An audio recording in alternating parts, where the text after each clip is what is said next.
excited today to have this guest. I'm going to tell you already, when I first met her, she had me laughing so much. I know we were trying to be serious in our talk, and we were, but she has the greatest sense of humor. And I'm so glad to have her here as a guest on the Power Transformation podcast. And that is none other than Jenna Udenberg. It's so nice to have you here, Jenna. Welcome. Yeah, thank you so much for having me. I'm excited for the laughter and deep conversations ahead. Indeed, indeed. And what a deep conversation we will have because the work you do is so powerful, it's so mighty, and it's needed in our country and in our world. And we're going to talk about that more in depth. But I'd like to start with a fun, lighthearted icebreaker question. And I had something totally different for you, but based on a little chat we had briefly prior to this is your question that I have. Jenna, as the time that we are recording this is actually spring in the US, but we were talking about summer and just needing to enjoy our summers. So the question for you is, what is it about summers that you love the most? Ooh, that's a great one. I love being outside. Summer affords me way more accessibility. I'm not dealing with ice and snow and grit and dirt and all the Mhm. things. Also being a former music educator, I should say. The 3 months of summer as a public educator were great times to restore. And so I'm still in those rhythmic cycles, even though that's not my profession anymore. Mhm. But I'm also a water girl, right? Growing up on beautiful Lake Superior.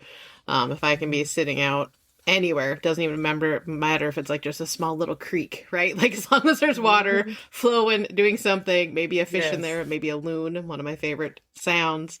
Mhm. And then also being out at my garden, right? Like the Mhm. flowers, the colors, the bird songs, the wind, just all the things that I miss when I'm isolated more during winter and that kind of stuff. So all the things, plus the relationships, right? Getting together for barbecues, laughing Yes. outdoors, being out on the trails, being in creation. It's just, I Mhm. can't wait. Bring it. Exactly. I love summer. I was born in August, and that's partly why I love summer also. But you mentioned gardening. Is it safe to say that you're a green thumb, or do you just like to be in the garden? I love being in my modified adaptive garden that a dear friend has on her farm for me. And she's a Oh, master gardener. So she's like, oh, Jenna, I'm not a ooh. master at anything. I've just killed enough things that they let me say that I have a green thumb. So she calls me the expert of my garden. And I'm like, Uh-huh. I'm not the expert. You are the master. Wow, But, that you is know, beautiful. Yeah, I'm that's happy at lovely. killing things. I always Mhm. feel bad. I hate thinning carrots, right? Like it feels like survival of the fittest, and I Oh.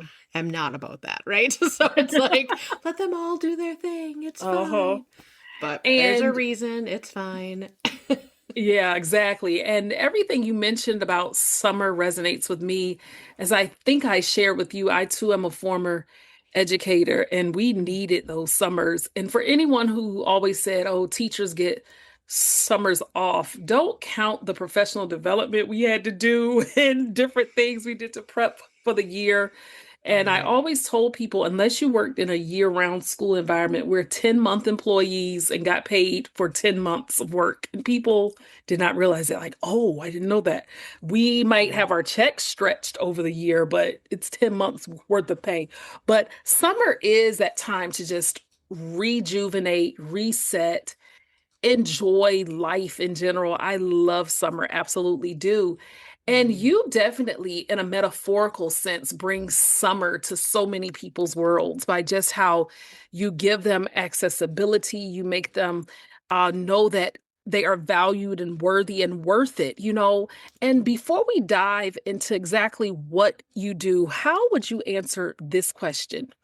Who is Jenna Udenberg? No, you even prepped me for this. See? Jenna Udenberg is a rural Minnesotan who uses a manual wheelchair since the age of 8. I find joy in deep relationships. I find joy in my spiritual beliefs and in the connections that I have in different areas of community, right? I love that I can float between so many different people groups and really I don't take that for granted, right? That was a gift given to me as well as just a strength that I've tried to continually strengthen, right? And every strength creates a weakness. So I'm also a self-reflective person. I'm an overthinker. I'm a middle-aged woman that doesn't sleep through the night. Right? Like there are so many facets Uh-huh. of what this body brings, what this spirit brings, what this mind brings. I'm a master level teacher, Hmm. former music educator, like we said, and my master's is in educational technology, so Mm. that fits really well. Founder of a nonprofit, published author, columnist. Um, yeah, You wear many hats. there are. Yeah, you wear many, many hats. And we'll talk more about your own personal journey soon. But if you could just summarize in layman's terms for anyone who wants to know, how would you describe your title or what would you say you did prof professionally now, Jenna, in your life? Yeah, when my teaching career was over, not necessarily at my hand, Mm, I was given the terminology of accessibility educator. And so for me, that means um, that I love watching other folks, people in authority, people in leadership roles, the standard layman, like you said earlier, right? Having those hmm aha moments, whether it's around language that we should or should not use around disability community and culture, whether it's how to be committed to being accessible and inclusive versus just being compliant, because that feels like a hmm checklist. Whether it's just having coffee and being out in community and people, acknowledging, something that I recently wrote or those kinds of things, which is always like the aha of like, I said what? Right? Um, but yeah, it's just always striving to be a better human being. And there's always so much work Mm. for each of us to be able to do and for myself to do every single day. So yeah. Yeah. Yeah. And you said so casually, yeah, I started a nonprofit. You said that earlier. That is not an easy feat. That takes planning, preparation, donations, so much more funding. And Yeah. so let's talk more about this. We hear these words of accessibility, disability, inclusion. We hear all of these buzzwords, but let's Mhm. talk more about what they actually mean. And so tell us more about your nonprofit, and then I'll go back more to talk more about your own personal story and journey. But tell us about your nonprofit. What sparked you to create that, and how exactly are you helping and serving people in that capacity? Yeah, great question. So our nonprofit is called Above and Beyond with You, the letter U, not YOU. Mm, And it stands for that you can go above and beyond the Americans with Disabilities Act code, right? The ADA was written and hoping that people would follow the spirit of it, that it wouldn't get so whittled down to just being mhm, checklists, right? And so often, business owners and government agencies and just other folks in the world, right? They think like that is the ceiling of what we can do. The code is it. mhm, And the reality is the code is just the floor, right? We can go above and beyond, wink, wink, nudge, nudge, of what the mhm, code actually says by involving disability community, right? In our culture, we have the saying, nothing about us without us. And so often, well intended, non disabled people are out there doing this work for mhm, us to make us feel like we're part of community. But mhm, really, some of the very accessibility accommodations and changes that they're making actually make things less accessible. And so it's creating that community and that awareness together. And then the with you stands for the fact that my first two boards, we're in our third year now, every single one of us had a connection to education, whether we were former teachers, adaptive PE teachers, administrators, school OTs, former mhm, special ed teachers, paraprofessionals. Like we all had a connection and a love of education. And so again, that accessibility educator title, fit very well. And then the U part of it stands for the fact of my last name, right? We have a Yes. hard time saying Udenberg, let alone little 5-year-olds, let alone spitting it out by the time I'm flying down the hallway in my wheelchair, like, miss you. So yeah, so that's the nod to that, but it also stands for the fact, like, we provide services of consulting and training and um, site audits and just working together with whatever people find themselves in need of when it comes to Mhm. accessibility and access and not just physical barriers but also attitudinal barriers, right? There's a lot Mm. of unconscious bias around disability. There's a lot of negative stigma. There's a lot of negative scripts that I think a lot of people don't understand. There's a lot of ableism even in myself, right? Like I said Mm. earlier, I grew up rural Minnesota. I grew up way more in the culture of non-disabled people than I grew up in the culture of disabled community. And so figuring out, how that all functions together, overcoming imposter syndrome, right? Like, who do you Mhm. think you are? Yes, you've been in a chair for 38 years, but, it's Mhm. like, Yeah. okay, but you can just butt out of here, right? Um, but, you're right. It has been a lot of hard work. I always knew, that there just wasn't something right in the system. So through my 2020 Bush Fellowship is when I really dug into more of the history Mhm. of ADA, of Section 504, of IDEA, like all of the different laws and federal Mhm. mandates that made my life possible, That's right? That right. helped me become a highly educated educator, Mhm. that opened doors for me that I didn't even know were once closed for people like me. Also, hats off to the civil rights movement, right? Like Mhm. every time Martin Luther King Jr. Day came up in my music classroom, like I'd always start my class of like, all right, guys, so why do you think Miss You is super, like, I wouldn't be here today if it wasn't for MLK Jr. Yeah. And my kids are like, but Wow. white.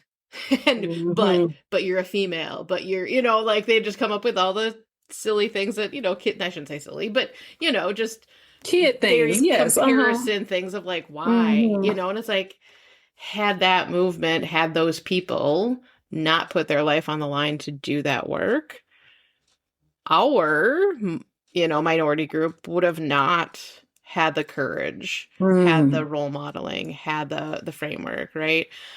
Even thinking of the sit-ins of how 504 came to be with Judy Heumann and all the things in California, had it not been for the Black Panthers, coming and bringing their Mhm. medications and their food. And I mean, like, That's there's true. just Yeah. such a rich history of intersectionality and of mutual aid and support. And so I think the more that we can get into understanding how it takes all of community and how the whole disability community is found in every single other minority group, every single Mhm. majority group, right? Like we're the Yeah. most diverse minority group in the world. Yes, And so indeed. like let's start acting like it, right? Let's start Mhm. embracing that. And so, yeah. Yeah. And too, even with people with visible disabilities as well as invisible. And, we talked about Mhm. that a few weeks ago about how I really appreciate the work you're doing because it even helps people like me who, is protected under certain areas of ADA, of living with Crohn's disease as well as a liver condition. Mhm. And, having to navigate that my entire life thus far and certain advantages that I do get, but we still have a long way to go, of course. But Absolutely. just from certain things, I know sometimes people might see me with a handicap placard and getting out of a car and like, she's not disabled, Mhm. and they don't know about the joint pain I have or the fatigue or, Mhm. things back in the day when I used to walk with a cane sometimes because people only base things based on what they know. And you've mentioned a couple of times here that you have a wheelchair. Mhm. And so let's go back a bit. Is what led you to start this type of work? More importantly, how did it come to be where you are a part of this vast community, which you're right, there are millions upon millions of people throughout the world who live with a disability. Some don't want to accept it or they think, oh, this is a bad thing. But It's actually a very supportive community when you get around the right people. But what Mhm. is your journey? What led you to being in a wheelchair? Yeah, family story goes when I was 7 in the middle of winter, Hmm. like late January, early February.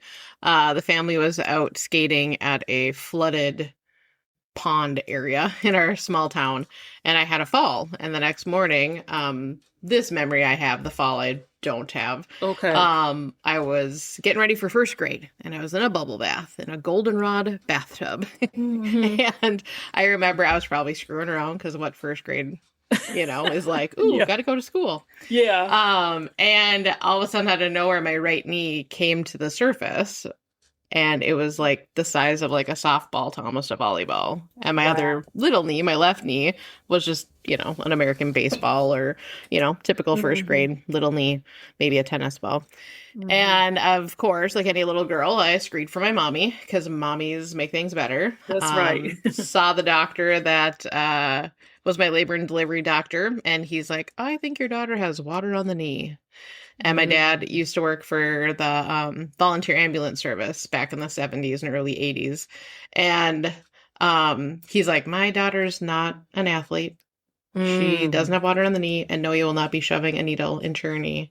So thankfully, in our small town, we had another general practitioner, and he got me in right away for a second opinion, took some blood, and he's like, I think your daughter has juvenile rheumatoid arthritis, Wow. but I Oh can't my. diagnose her because I'm just a GP in a rural clinic. You need to Yeah. go see a rheumatologist in the next big city. So we did that, and that was the same time that Lyme's disease was first coming into Yeah. being. And since so many of the symptoms are the same as JRA, at least at that time, I had to go down to the Mayo Clinic in Rochester, Minnesota. And that Mm. was pretty horrific. Some early childhood medical trauma of a rad tech getting in my face because I wasn't drinking the barium quick enough for him Oh. to take his, and I was putting him behind. And then I Oh saw my my dad, get gosh. in his face. And I was like, please don't Yeah. punch him, Dad. Like, Yeah, we don't need the Dad. cops. We don't need, like, Yeah, I'll drink Dad. it. It's fine. I promise. I'll drink it.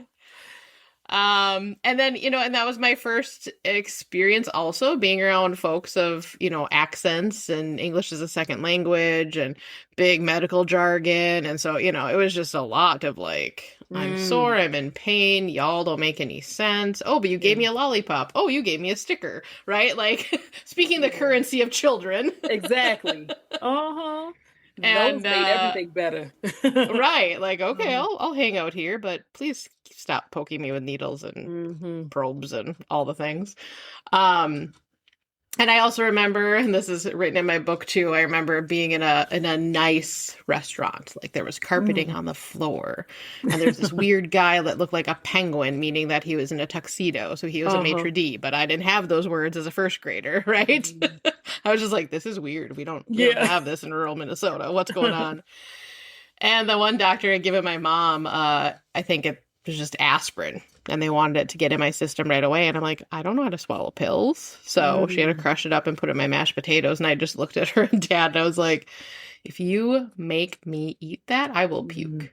And they Wow. did the whole parental thing of like, don't you dare embarrass us. And Uh-huh. sure enough, I'm like, I'm a texture person. And crushing Oh. up aspirin and mashed potatoes. Like, there's no way this tongue is not going to know that that's there, let alone the taste and all Yeah. the things. So, sure enough, I got to know that green carpeting real well and made my mom mad, especially, embarrassed the bejeebies out of her. But, so that was my start to it. I Mm. was in a wheelchair within the year. So, my disease was very aggressive. My goodness. So And let me ask you this, mhm. Jenna. Although you were really young and you had that incident in the tub with the knee, are you able to recall if you had any symptoms like body aching or pain anywhere prior to that happening? Although you were young, maybe you couldn't Right. articulate it, but did you notice something was slightly different about you?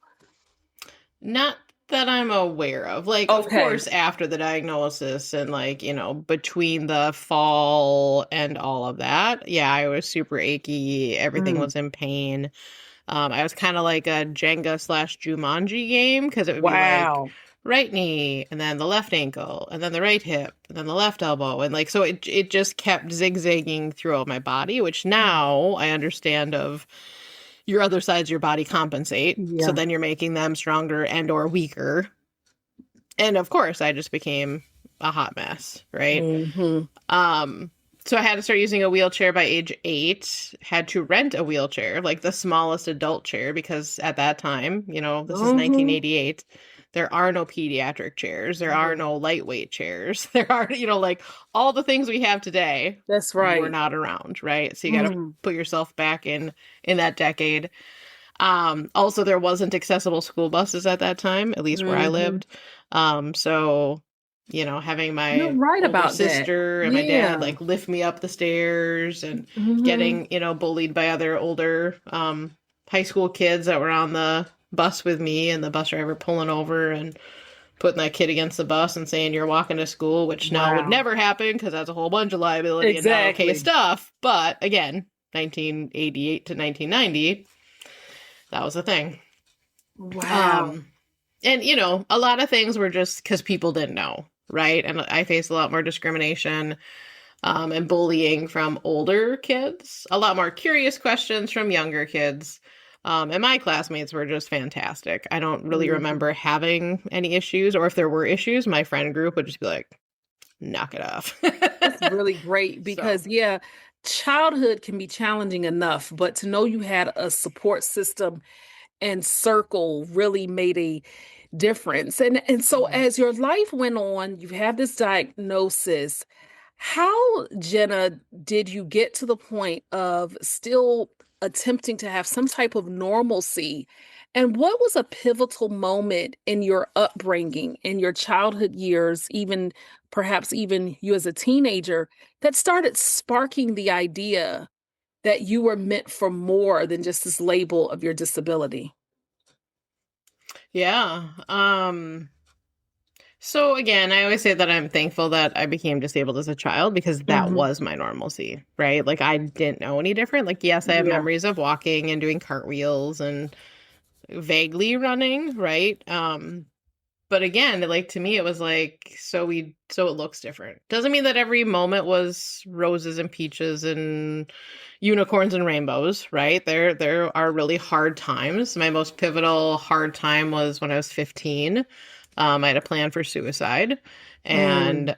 I was super sore. The medications weren't helping. I was really bed bound. I don't like using those words, but that was just my situation at the time. Couldn't transfer myself independently. The pain was just too great.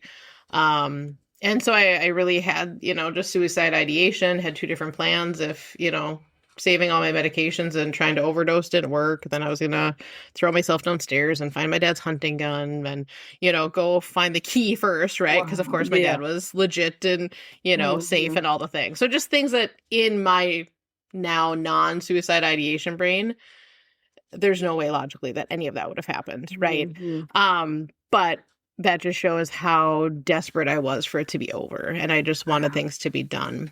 Um, Mm. and through that, that's where I found my own personal faith. That's where I was just able to say, I am made for more than this. I don't know what That's that is right. right now. I don't understand.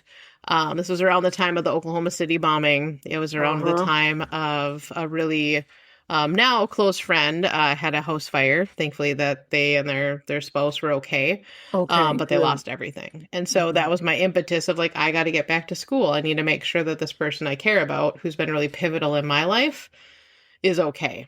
And so I think that just really shows just um who I was from day one, Yeah, right? That it's exactly. about other people, it's about helping others. Mhm. That's just the nature of how I was created and what I'm supposed to be doing. Yeah, And yeah, go and ahead. the fact that you were also a music educator, so you're working with other kids. What I like is that you were able, in a sense, whether intentionally or not, to even give them a different perspective because When I was just talking to you today, it was a memory that was unlocked for me. In sixth grade, I had my only teacher ever who was in a wheelchair. His name was Mr. Harvey, and Mm. he had polio as a kid. Oh, okay. And that's what made him wheelchair bound. But I remember that. Um, he was an older man, but all I know is that sometimes he'd be flying down the hallway in his wheelchair, and then the principal would have to say, "Mr. Harvey, slow down." So Right, no so running in the hall. Like, we here's forget his that our teacher. speed equates to that. Yes. But what it did was it piqued curiosity in us who were 11 to Mm. wonder, what happened to you? How did you get to be this way? But it educated and taught us.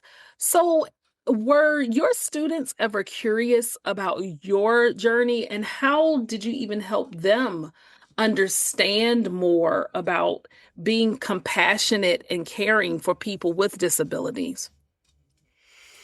Yeah, and really it was my eighth grade band director that inspired me to become a music educator because she just Wow. saw me for who I was. She saw Hmm. me for my, abilities with my Hmm. trumpet and all the things. And that really going back to the normalcy question, like that was where I could just be free, right? I could take all Mm, that pain, all that hurt, all that frustration, and I would channel it into higher, faster, louder, being a lead jazz trumpet player, being the lead, mm, concert trumpet player, because we all have to have a little bit of an ego in order to be a lead trumpet player. hmm. Um, and so by that role model of like, hey, I see you, I Yeah. believe in you, and I know that there's greater, bigger things, and I'm willing to do above and beyond, right? Like she used her personal car to take me to honor bands and to Wow. state competitions, like, right? Again, because there wasn't accessible buses, and once we had an accessible bus, it was like, oh, well, we can't send that, 200 miles away for the whole day because we need it Hmm. here for all the other kids and XYZ, right? Again, liability things that would not happen today, but Hmm. that's, just a history of where we're at. Hmm. And I think for me, then she, helped me learn my skills of like, how am I going to adapt? Because I want to become a band director, but I have Yeah. this right arm that doesn't straighten and doesn't bend. So how are you going to play the clarinet when your right arm is all the way down by the bell of it? How are you going to play the Mm. flute when your arm is out way past where the flute goes? So starting at like, I don't know, I think I was a sophomore in high school, we were already adapting, not just my trumpet, but all of the other instruments that I knew that someday I Wow. would get to or need to Hmm. understand to play. And worked with another instrument repair guy who was just fantastic at like, okay, how are we going to do this? And then his wife was a trumpet player and she also was a PT. So, I just, Mm. certain people were brought into my life at very key and pivotal times to Hmm. make all of these possibilities and opportunities happen for me. Exactly. And with all of the pain that you experience physically and simply having to adjust in the world with people who don't always understand things, you continue to persevere throughout it all. And as you were having your career as a music educator and giving students the love for music, I'm a music lover. And so I get it. You make a difference in this world. Yeah. What leads a person who seems to, okay, you've got college done, you've got career, you've learned over the years to manage your disability and to still continue to thrive and to soar in other aspects of your life. What then causes you to take it a step further and to have a heart to say, I want to be more of a voice for those who may think that they're voiceless. I want to do more with this. Is this something that you pondered for years and years, or did it fall into your lap to say, I need to start this organization? What is the origin story behind that? How did it come to be? Yeah, I give a lot of credit to my parents because they always Mm, taught me to leave a space better than how you found it. And in the last 3 to 5 years of my community leadership journey, I would say now it's changed for me of not only leaving spaces better than I found it, but also leaving people in a better Mm-hmm. place than how I found them, and hoping in return that they do the same for me. Um, and so, the long and short of it is really when I look back in the last decade of my life, I had a PT and an OT nominate me for a rehab award called the Journey Award. And that Wow. happened in 2016. And in that time, I was like, okay, I'm like 5 years into my career in this new location in a public school. I'm going Mm-hmm. through my flare ups. I'm going through my post surgical things, right? I started having surgery at age 15 or 16, right? And like it was like every 6 to 9 to 12 months, I was Oh having my orthopedic gosh. surgeries. Oh, So I couldn't even heal from one before the yeah. doctor was like, all right, we got to go fix this because that's broken or this is that. Wow. And so I was in a lull from surgeries, thankfully, but I was like, I am just doing me. I am just trying to survive, maybe a little bit of thriving, but really just surviving. So when this PT and Mm-hmm. OT said, hey, we nominated you for this, I was like, why? I'm not even self-advocating well right now. I'm not, from my mindset, I was like, I'm not doing anything for others. I'm not helping those alongside me. I'm not having my hand down to the next generation. I'm not being a trailblazer or, Uh-huh. any of those kinds of verbs and words and nouns that people want to use. Um, and, but what it showed me in hindsight was like, people see different things in us and they want to acknowledge the things that they see. Mm. And so that really was my pivot. And then that led to encourage me, right? Like, okay, so there's this Blandon Community Leadership Foundation cohort thing happening with a retreat at a retreat center Mm. for a whole week, right? And then commitments throughout the whole rest of the year to develop you as a leader and all these things. And I was like, well, I am a teacher. I haven't done my master's yet. Sure, I'll apply. And Mm-hmm. I applied and I got accepted as an alternate. I was like, awesome, I'm good enough to be accepted, but I don't have to go and do the work. I don't have to go to this Exactly. foreign space Or of, so you thought.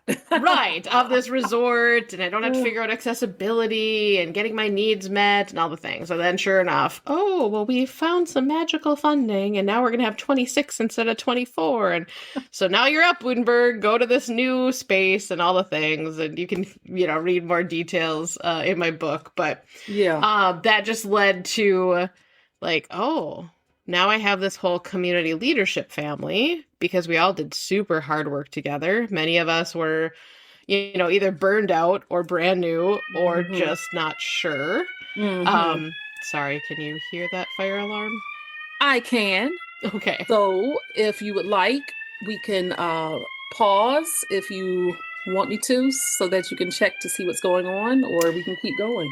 They're just here testing, and I was Oh, hoping that it would okay. be after this. So we're good. It It's should stop. okay. But I was just like, I should probably I stop my answer because I bet you can hear that. I can hear you more than the alarm. So Okay. it's It, really up to you. we'll maybe give it 30 more seconds because usually they just need to Okay. turn it on to make sure it Okay. works. No I problem. forgot about this part of it. I'm like, ooh, you need to come in my apartment before 10 o'clock meeting, before my 11 o'clock podcast. It's Should have okay. said. It's okay. We learn to adjust. Right. We're It's totally adaptable, okay. Uh-huh. accommodating. Wait, what? Yeah. And my cat is in the room with me, but he's knocked out. So he's Oh, unfazed by it. He's unbothered. right. Now, if it were going off here, he would freak out like, oh my gosh, but totally okay. Yeah. It was actually perfect though, because you're sounding the alarm to helping people access. This will be your outtake, right? Like, come and listen to this Exactly. show because Exactly. we're on fire. This is hilarious. I know. You really are. It's funny. You may have noticed that I paused it, and that is because things happen, life happens, but that's okay. We're going to move forward regardless. And I told Jenna that this was the first that I've had in a podcast like this, so that was fun. And I try not to edit a lot, but that right there was worth the editing, but it was worth having the little break. It was hysterical, actually. So I'm glad everything's okay. So we're going to move forward with this. I totally forgot which way I was going with my questioning next, but that's okay. But if you'd like to pick up where you left off, we were talking about how all of this came to be in terms of above and beyond with you. And so I know that we are coming to a close soon, but I Mhm. wanted to at least touch on that point about how not only have you started this organization, but you are a published author. So you've done so much in your life. And so you have done this nonprofit, but also you're an author. Tell us a bit about your author journey and how that came to be.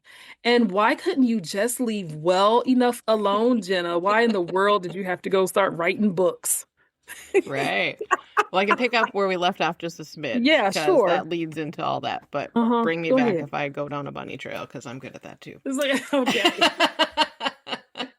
I like um, I like the yeah. word bunny trail. I typically say rabbit hole, but I like bunny Oh, trail bunny better. So trail. anyway, Yeah. all right, There's go a lot ahead. of them in rural Minnesota, Yeah. so come and visit. We'll find some for you. Exactly. Yes. All right, go ahead. Yeah, so after becoming the Blandon leader and finding that family and that work and this new thing called community leadership, it just really gave me the next level of confidence, gave me the next level of connections. And a local foundation leader reached out to me and they were like, "So, Jenna, have you ever thought about applying for the Bush Fellowship?" And I was like, "What in the world is the Mm. Bush Foundation? And what is the Bush Fellowship? And what does that mean?"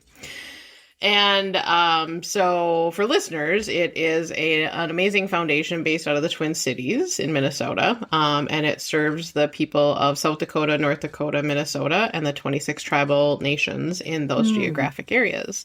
Wow. And a Bush Fellowship is up to a 2 year program. And the award changes. When I did it, it was 50,000 a year to invest in yourself. So it's not necessarily about your Mm. project. It's not about your work. It's about you. How do we develop Wow. you as a leader? What do you need? What does that look like? And I was blessed to apply and be awarded that in my first round. And I've Hmm. been working with and mentoring other folks that have applied 2, 3, 4 times and still are working at that. And so that just opened up amazing doors. It was really hard because the tagline for the Bush Fellowship is "Think bigger, think differently." And so my Mm. application was happening in 2019. Dun dun dun. Uh-huh. And we were told in, I believe it was June of 2020. Well, it was announced to the During world in June of 2020. We were told in during March the of 2020, pandemic. Yeah. and we couldn't tell anybody. So I did all of this Oh. upheaval of like, I want to travel to this community in Florida that's supposedly one of the most accessible spaces. I want to go to Bradford Woods and see about the biggest rehab. I want to go out to Berkeley, California. I want to see Ed Roberts spaces. I want to be in those spaces where Mm. my disability ancestors have wheeled before me and created Yeah. all of this new life, right? And the ways that I thrive. And I wanted to go all the way to Sweden because it's the most accessible, supposedly, country in the world. I didn't know that. And I had never flown before. So I Wow. was really thinking bigger, thinking differently. Because when there's 100 wheelchairs destroyed on any given day with the Mm. airlines, I was like, I want to fly 5 different places. And then, like you Mm. said earlier, the pandemic happened. So my whole Mhm. cohort had to completely pivot all of our work, all of our restorative practices, all of the think bigger, think differently that we created and move to everything online. Wow. And so the fellowship lasted for 2 years. And in that 2 years is when my school district came back and said, "We're no longer interested in accommodating your work from home order." Um, that was when I like learned what rest was, right? Like, how does Jenna figure out how to be a transformational leader? How does she learn to take care of herself? Because this is a marathon in life, it's not a sprint. Mhm. So like we said earlier with my gardening, right? Like that was a part of my bush fellowship. Like I Mhm. need to make a accessible cement pad. And I said to my friend, I'm like, "I've been container gardening here at your farm. Do you think it'd be Wow. okay with you and your husband if I just did like a 5 foot by 5 foot? Oh, okay, maybe a 10 foot by 10 foot." And her husband came back and was like, "Jenna, go big or go home. You get 20 foot by 20 foot. Like you make the cement Wow. pad, you do your Yes. thing."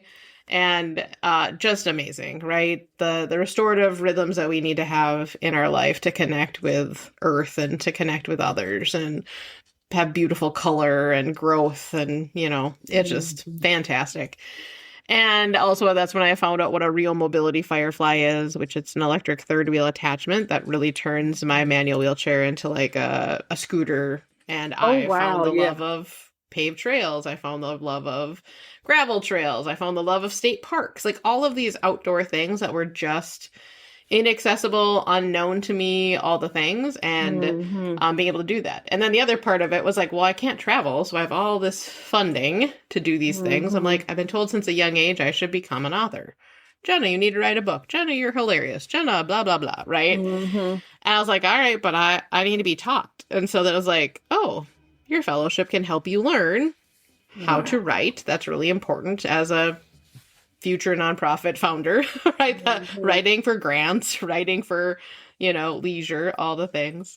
Um, so I joined a self-publishing group and learned how to write, worked with writing coaches.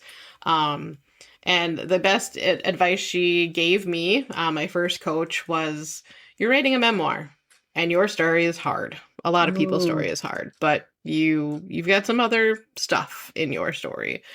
And she said, write the story in the energy that you have in that day.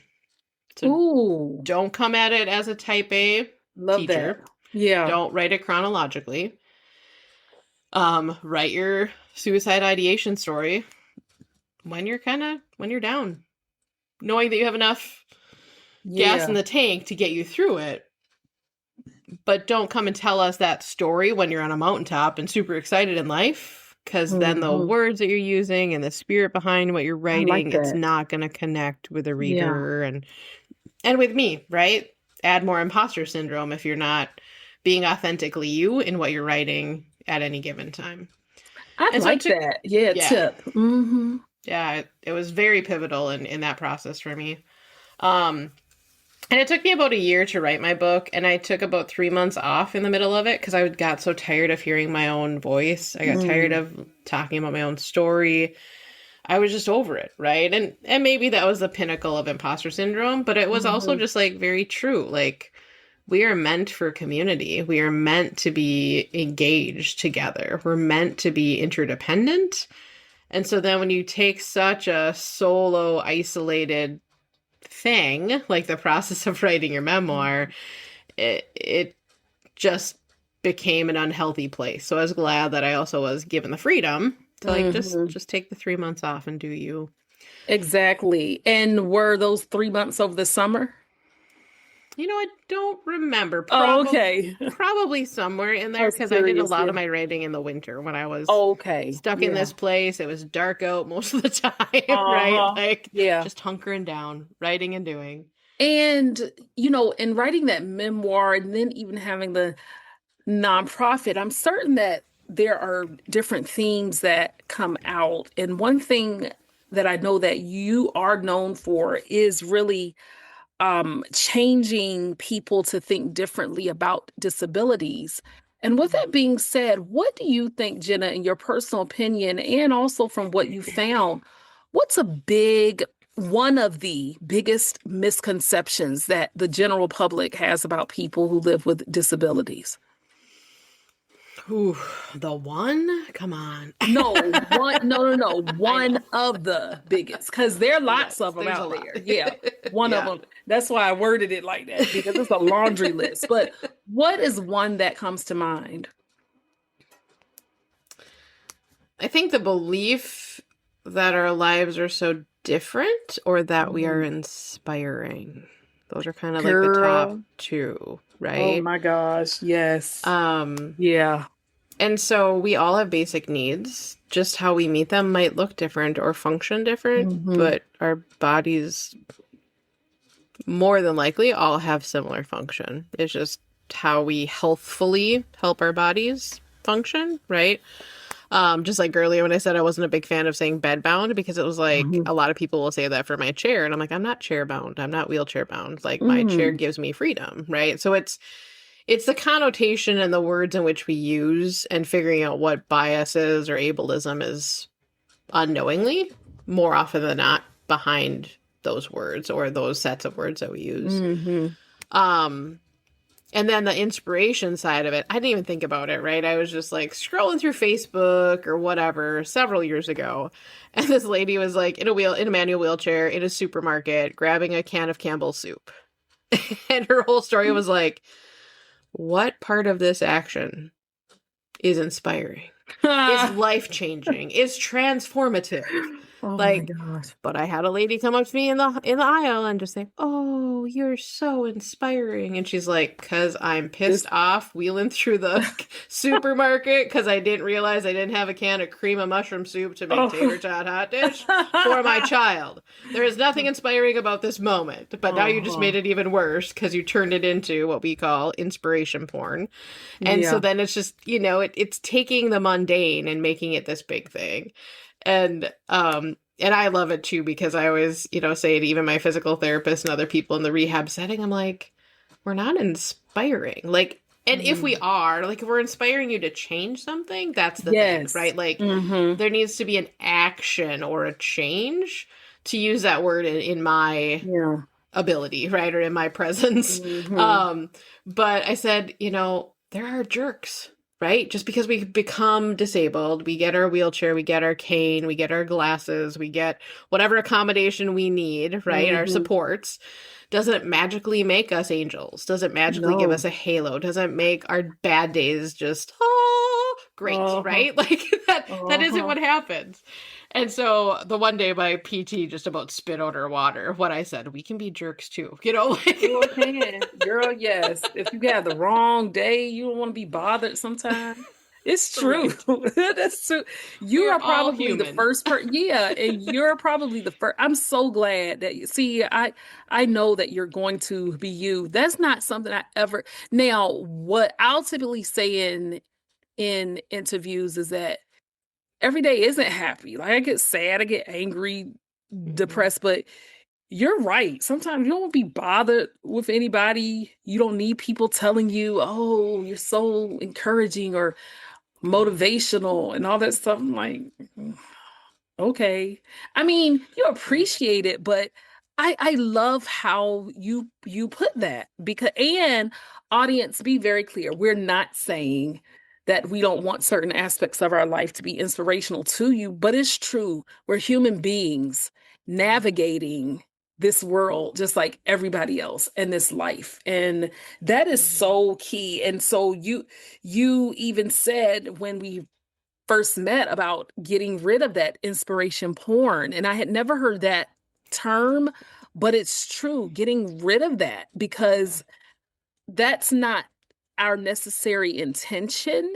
It Right. depends on what work we're doing. Of course, you want to change and make things better and more effective, but it's Hmm. not like you went out to say, oh, I'm going to go out to inspire somebody. Right. Even with me, I think with what I do, a lot of what I say may come off as inspirational, but if a change or some action doesn't take place, then it's all for nothing. So it's always about what can you do to shift or to change or to become better. Yeah. And as we start to come to a close here, though, tell us though exactly how can people get in touch with you and get connected? How can we buy your books, support your organization, all of that? Yeah, best way is through our website, aboveandbeyondwithyou.org. There you'll find links to, all the services we provide. You'll find links of, ability to donate. You'll find links to the book. That's in soft cover, hardcover, Mhm. and audio book is out there. Hopefully by the time this airs, it's out there everywhere, running into some tech Mhm. glitches, but and you get to hear my voice reading my story and my book. Um, and we just really love connecting with people from all over, right? Like it's starting the conversation, it's building authentic and organic relationships to talk Mhm. about this really important topic of disability because disability impacts every single life, whether we Mhm.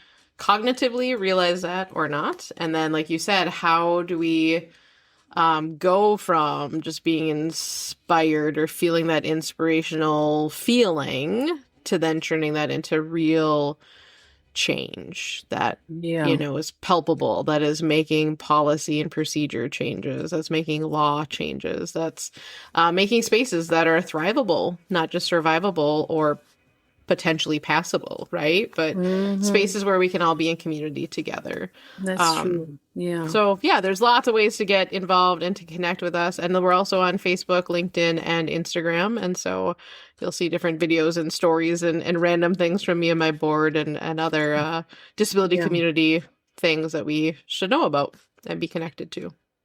And lastly, Jenna, what encourages you to get up every day and to continue this work? Great question.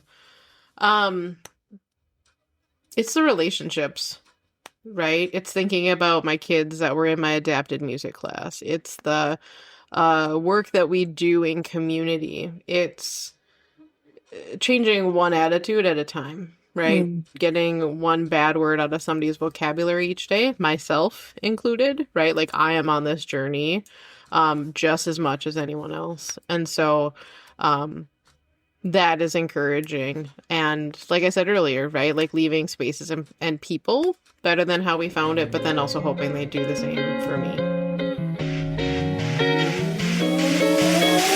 Thank you for tuning in to this episode of the Power Transformation Podcast. If you enjoyed this episode, be sure to follow or subscribe, leave a 5-star rating, and write a review. It helps us inspire even more listeners. And don't keep it to yourself. Share it with someone who could use a little power in their transformation. Until next time, keep bouncing back, keep rising, and be good to yourself and to others.